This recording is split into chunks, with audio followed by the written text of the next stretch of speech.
Hello, I'm Pastor Jeremy Combs, and we're going to pause for a proverb. Let's go. Proverbs 4 and verse 8 says, Exalt her, and she shall promote thee. She shall bring thee to honor when thou dost embrace her. Have you ever been promoted? Boy, nothing feels better than to be recognized and rewarded for your hard work. Maybe one of the hardest issues for us to deal with in the business world is being passed over for a promotion, and then to make it even more bitter or worse would be that you're passed over for someone that is less qualified in order to meet a quota or some social political thing. Here's a guaranteed promotion from wisdom. If you will exalt, now that word exalt in verse 8 means to lift up. If you'll exalt wisdom, in turn, wisdom then will promote you. It's a win-win situation. Then, not only will wisdom promote you, it will then make you profitable. Here we're told when we embrace, again, this has the idea of to grab hold of, not to let go of wisdom, we receive honor. Who wouldn't want to receive promotion and profit, not just in the business world, but in all of life? So today what we need to do is we need to exalt and we need to embrace wisdom in our life. It's a decision you will not regret because it's a guaranteed winner. Verse number 9, she shall give to thine head an ornament of grace, a crown of glory shall she deliver to thee. Wisdom is a gift that keeps on giving. It's simple to receive, and the rewards just keep on adding up. In the last verse, we saw wisdom, when exalted and embraced, will give us promotion, and it'll also give us profit. We also see, as these benefits keep adding up, it gives us peace and pleasantness. Wisdom gives to our head an ornament. Now, that word ornament is not Christmas. It means a wreath, and it's the idea of it's a wreath of grace. Wisdom helps our thinking. Think about putting a wreath on your head. Helps us to our thinking to be characterized by kindness and favor. Much of our life is really spent worrying about attaining, and then we have to maintain that favor. Not so much for the one who seeks wisdom. This favor and kindness with others is like a fashion accessory for them.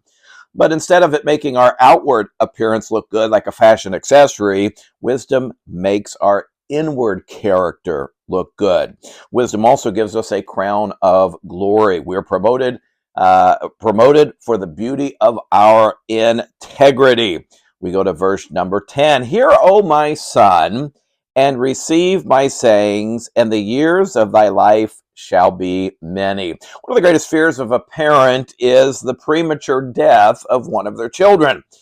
This pain would be exasperated more when the death seems to be the result of a poor or foolish decision. Solomon pleads here with his son Rehoboam to listen and to learn from the wisdom he seeks to pass on. Attached to this plea is a promise, and that is the promise of quantity of life for the one who listens, learns, and then lives out wisdom. Unfortunately, we know historically Rehoboam did not listen to Solomon, and this principle played out in the quantity of his life. Now, it wasn't necessarily the length of his physical life, but it was the length of his ruling kingdom. You look in the Bible, Solomon ended up reigning 40 years.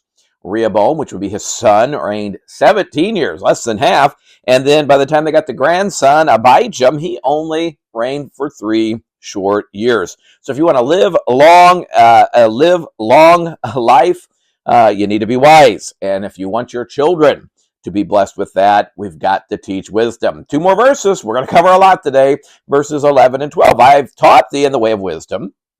I've led thee in the right paths. When thou goest, thy steps shall not be straitened, and when thou runnest, thou shalt not stumble. We continue on focusing on the promises of not just quantity, like in the previous verse, but now the quality of life. Solomon here teaches us that wisdom needs to be lived out, and as parents, we teach our children by living it out in front of them. They need a demonstration. Wisdom's not meant to be stored up and just set on. It's meant to be used. Solomon says that when we do this, our steps will not be straightened. The word straighten means to distress, to be anxious, to be frustrated. Wisdom helps us with the distresses of life. Life can be distressing. Wisdom's got you covered on that. Solomon also says, when you run, you won't stumble. When do we typically stumble? Well, when we're not paying attention. We're distracted. We're thinking about something, or we're not looking in front of us, and then we trip and we fall. So wisdom will help us in the quality of our life with the distresses and the distractions. So I tell you what, get wisdom today. It pays.